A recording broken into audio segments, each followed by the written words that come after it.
નમસ્તે વિદ્યાર્થી મિત્રો, શ્રી નીલરાજ શૈક્ષણિક સંકુલની યુટ્યુબ ચેનલ પર આપ સૌનું સ્વાગત કરું છું. આજે ધોરણ 10માં આપણે પ્રકરણ નંબર 13માં વિદ્યુત પ્રવાહ ધારિત તાર વડે ઉદ્ભવતું ચુંબકીય ક્ષેત્ર છે તેના વિશે અભ્યાસ કરવાનો છે. તો આગળના લેક્ચરમાં આપણે જોયું ને સ્ટાર્ટિંગમાં જ કે તાંબાના તારને બે છેડા વચ્ચે મૂકવામાં આવે તો તેના આધારે તેના લીધે ચુંબકીય ક્ષેત્ર ઉત્પન્ન થાય છે કે હોકાઈ અંતરની સોય છે તે કોણાવર્તન દર્શાવે છે. આ ચુંબકીય ક્ષેત્ર જાણવા માટે આપણે નીચેની પ્રવૃત્તિ કરીએ કે તાંબાનો એક સુરેખ તાર 1.5 વોલ્ટના 2 કે 3 વિદ્યુત કોષ અને એક પ્લગ કળ લો. તે બધાને આકૃતિમાં દર્શાવ્યા પ્રમાણે શ્રેણીમાં જોડવાના છે. શેમાં કહ્યું છે તો કે શ્રેણીમાં, આકૃતિ નંબર A માં દર્શાવ્યા પ્રમાણે કે 1.5 ના 3 વિદ્યુત કોષ કીધા ને, 1, 2 અને 3. પછી આ કળ છે, આ શું છે તો કે તાંબાના તારને આ ઉત્તર અને આ દક્ષિણ, આ ધ્રુવ, આ હોકાઈ યંત્ર છે કે એક સુરેખ તારને હોકાઈ યંત્રની સોયની ઉપર અને તેને સમાંતર રૂપે ગોઠવો. કે આ સુરેખ તાર છે અને હોકાઈ યંત્રની સોયને સમાંતર આ સુરેખ તાર છે. હવે પ્લગમાં કળ મૂકો કે પ્લગમાં કળ મૂકો એટલે ચાલુ કરવાની. એમ આપણે પ્લગમાં કળ ભરાય ને કે સોયના ઉત્તર ધ્રુવના કોણાવર્તનની દિશાનું અવલોકન કરો. કે આ ઉત્તર ધ્રુવ હોય એનું કોણાવર્તન કઈ સાઈડ જાય છે એ અવલોકન કરો. તો આ ઉત્તર છે, અહીંયાથી કોણાવર્તન કઈ દિશામાં થયું તો કે આ સાઈડ થયું. કઈ બાજુમાં તો કે પૂર્વમાં થયું. હવે આકૃતિમાં દર્શાવ્યા પ્રમાણે ઉત્તરથી દક્ષિણ દિશામાં વહેતો હશે પ્રવાહ, તો હોકાઈ યંત્રની સોયનો ઉત્તર ધ્રુવ પૂર્વ દિશામાં આવર્તન કરશે. કે જો આકૃતિમાં દર્શાવ્યા પ્રમાણે ઉત્તરથી દક્ષિણ તરફ વિદ્યુત પ્રવાહ આ બાજુ વહેતો હોય તો હોકાઈ યંત્રની સોય તો કે ઉત્તરથી પૂર્વ દિશામાં આવર્તન કરશે. આકૃતિમાં દર્શાવ્યા પ્રમાણે જો આ સાઈડ તમે જોડશો, જો અહીંયા ધનધ્રુવ છે કે આ સાઈડ તમે વહેતો હશે કે સેલનું જોડાણ બદલી નાખો, પરિણામે તાંબાના તારમાંથી વહેતા પ્રવાહની દિશા બદલાશે. એટલે કઈ દિશામાં થશે તો દક્ષિણથી ઉત્તર, કે આ સાઈડ હવે થશે ને. એટલે સોયનું કોણાવર્તન તો કે ઉત્તરથી પશ્ચિમ તરફ થાય છે. એનો અર્થ થાય કે વિદ્યુત પ્રવાહ દ્વારા ઉદ્ભવતા ચુંબકીય ક્ષેત્રની દિશા પણ શું થાય છે, ઉલટાય છે. જો આ બાજુ વહેતો હોય તો આ સાઈડ પૂર્વ તરફ કોણાવર્તન દર્શાવે અને આ સાઈડ વહે છે તો કે પશ્ચિમ તરફ કોણાવર્તન દર્શાવે છે સોય. હવે છે કે સુરેખ વાહકમાંથી વહેતા પ્રવાહ વડે ઉદ્ભવતું ચુંબકીય એટલે સુરેખ તાર, સીધો તાર હોય એમાં પ્રવાહ વહેતો હોય, એમાંથી ચુંબકીય ક્ષેત્ર કઈ રીતે ઉદ્ભવે છે તે. એના માટે પ્રવૃત્તિ છે એક બેટરી 12 વોલ્ટની ચલ અવરોધ અથવા તો રિયોસ્ટેટ, એમીટર, પ્લગ કળ, જોડાણ માટેના તાર અને જાડો લાંબો સુરેખ તાંબાનો તાર લો. હવે એમ કીધું કે એક લંબચોરસ પુઠ્ઠાની મધ્યમાંથી તેના સમતૂલને લંબ રૂપે રહે તેમ તારને દાખલ કરો. જો આ છે એના લંબ રૂપે એટલે આમાંથી પસાર કરવાનો છે. ધ્યાન રાખો કે પુઠ્ઠું જડિત હોય અને ઉપર કે નીચે સરકતું ન હોય. કેવું હોય? જડિત એટલે કે આમ ઉપર નીચે સરકા ન કરે, વળી પાછો અહીં નીચે અડકી જાય ને, કે ફિક્સ આમ ગોઠવાઈ દે, હલે ચલે નહીં. આ કળ છે, આ ચલિત અવરોધ અથવા તો રિયોસ્ટેટ, આ એમીટર, આ બે વિદ્યુત કોષ છે 12 વોલ્ટના. તારને કયા બિંદુની તો કે x ને y ની વચ્ચે આ રીતે મૂકેલ છે અને શેમાં છે, શ્રેણીમાં. થોડો લોખંડનો ભૂકો પુઠ્ઠા પર સમાન રીતે ભભરાવાનો કીધો છે. કે પુઠ્ઠા ઉપર વેરો, એટલે જો હલવું ચલવું ન જાય, ભૂકો વેરો ને ભૂકાનું વજન લીધે નીચે જતું રહે એવું નહીં. આ માટે તમે મીઠું છાંટવા માટેની ડબ્બીનો ઉપયોગ કરો એટલે સમાન રીતે વેરાય. એમ કે રિયોસ્ટેટના ચલને એક ચોક્કસ સ્થિતિમાં રાખીને એ મીટરમાંથી વહેતા પ્રવાહની નોંધ કરો. કે આ એક ચોક્કસ અવરોધ રાખીને આમાંથી કેટલો પ્રવાહ પસાર થાય છે એ નોંધો. હવે કળ મૂકો જેથી તારમાંથી વિદ્યુત પ્રવાહ વહેશે, મૂકો એટલે કે ચાલુ કરો એમ, એટલે વિદ્યુત પ્રવાહ વહેશે. પછી એ નક્કી કરો કે બિંદુઓ XY વચ્ચે જોડેલ તાંબાનો તાર ઉર્ધ્વ દિશામાં સીધો રહે. કે એ નક્કી કરો ને આમાં જોડેલો તો કે આમ ઉપરની દિશામાં સ્ટ્રેટ વળેલો રહેવો જોઈએ નહીં. એમ કે પુઠ્ઠાને હળવેથી થોડા ટકોરા મારો, કે આમ થોડેથી આમ ટકોરા મારવાના, કે લોખંડના ભૂક્કાની ભાતનું અવલોકન કરો કે કઈ સાઈડ ઈ થાય છે એમ.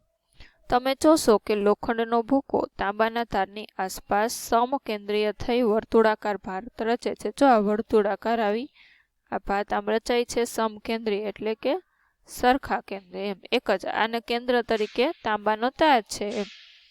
આ સમકેન્દ્રીય વર્તુળો શું દર્શાવે તો કે તે ચુંબકીય ક્ષેત્ર રેખાઓ દર્શાવે છે. કે આ રીતે ઉદ્ભવતા ચુંબકીય ક્ષેત્રની દિશા કેવી રીતે શોધીશું તો કે વર્તુળના કોઈ બિંદુ પાસે હોકાયંત્ર ગોઠવો.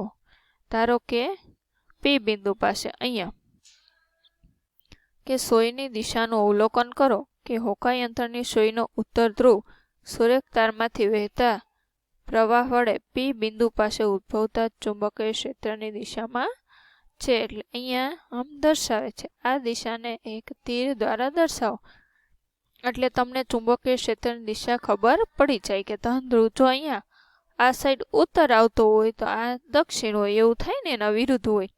કે શું સૂર્ય તાંબાના તારમાંથી વિદ્યુત પ્રવાહની દિશા ઉલટાવતા ચુંબકીય ક્ષેત્ર રેખાની દિશા ઉલટાઈ? ચકાસો. હા, ઉલટાઈ હતી ને, કે આમાંથી દિશા ઉલટાવો એટલે કે આ ધ્રુવ છે પેલા આ દિશામાં પ્રવાહ વહે છે, એક્સ માંથી દાખલ થાય છે. હવે ઉલટાઈ નાખશો તો આ દિશામાં પ્રવાહ વહેશે એટલે શું દિશા ઉલટાઈ? તો કે હા, દિશા પણ શું થઈ જાય તેની ઉલટાઈ જશે. કે જો તાંબાના તારમાંથી વહેતા વિદ્યુત પ્રવાહમાં ફેરફાર કરવામાં આવે તો હોકાયંત્રના સોયના કોણાવર્તન પર શું પ્રભાવ પડશે? જે આગળ આપણે જોઈએ ઉપર જ તે, કે દિશા ઉલટાવી એટલે કોણાવર્તન પણ ઉલટાઈ જશે. આ જોવા માટે તારમાંથી વહેતા પ્રવાહમાં ફેરફાર કરો કે આપણને જોવા મળે છે કે સોયના કોણાવર્તનમાં પણ ફેરફાર થાય.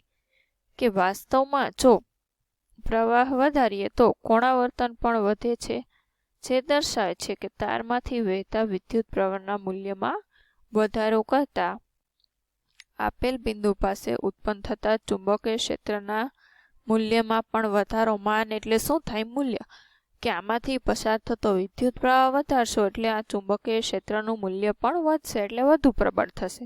જો તાંબાના તારમાંથી વહેતો પ્રવાહ તેનો તે જ હોય પરંતુ હોકાયંત્રને તાંબાના તારથી દૂર લઈ જવામાં આવે તો હોકાયંત્રની સોયના કોણાવર્તનમાં શું ફેર પડે છે? તો કે હા, કે હોકાયંત્રને દૂર લઈ જતા આવેલા કોઈ બિંદુ પાસે રાખીશું. તમે કેવો ફેરફાર જુઓ છો? તો કે આપણે જોઈએ છીએ કે સોયનું કોણાવર્તન શું થઈ જાય?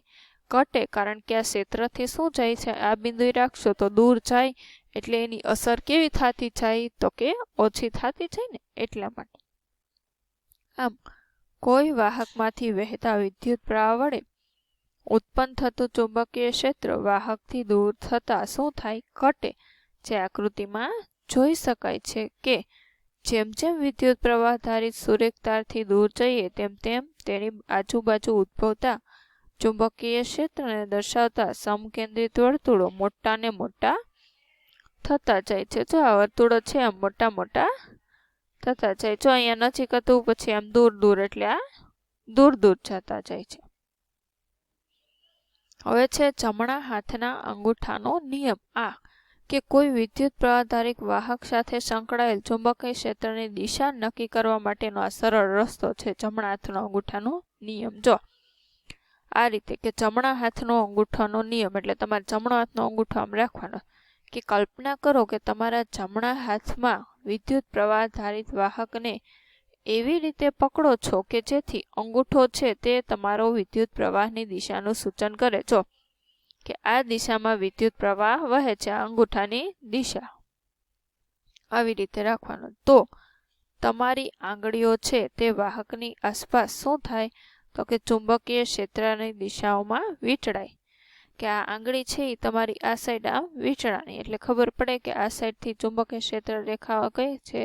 તો કે અહીંયાથી આ દિશામાં. એટલે આપણને ખ્યાલ આવી જાય કે આ ઉત્તરથી દક્ષિણ એટલે આ ઉત્તર ધ્રુવ ને આ દક્ષિણ. આને શું કહેવાય? તો કે જમણા હાથના અંગૂઠાનો નિયમ કહેવામાં આવે. ઉદાહરણ આપ્યું કે કોઈ સમક્ષિતિજ પાવર લાઇનમાં પૂર્વથી પશ્ચિમ દિશા તરફ વિદ્યુત પ્રવાહ વહી રહ્યો છે. એમ કીધું તેની બરોબર નીચે આવેલા કોઈ બિંદુ પાસે તથા તેની બરોબર ઉપર આવેલા બિંદુ પાસે ચુંબકીય ક્ષેત્રની દિશા કઈ હશે?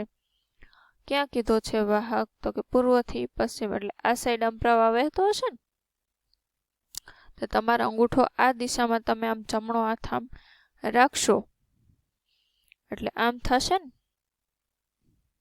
આંગળીઓ આ ભાગમાં વીંટળાશે. આવી રીતે કે વિદ્યુત પ્રવાહ પૂર્વથી પશ્ચિમ તરફ છે અને જમણા હાથના અંગૂઠાનો નિયમ લાગુ પડતા પૂર્વ છેડાથી જોતા ચુંબકીય ક્ષેત્રની દિશા તારના ઉપર કે નીચે કોઈ બિંદુ પાસે કેવી હોય? તારને લંબ, આ લંબ જ થયું કહેવાય ને, અને સમતલમાં સમઘડી દિશામાં મળશે. સમઘડી એટલે ક્લોકવાઇઝ આપણે જે કહીએ કે ઘડિયાળની કાંટાની દિશામાં, ક્લોકવાઇઝ ને એન્ટી ક્લોકવાઇઝ એમ.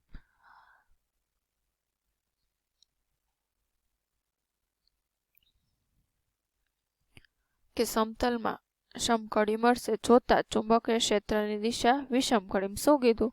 કે તારને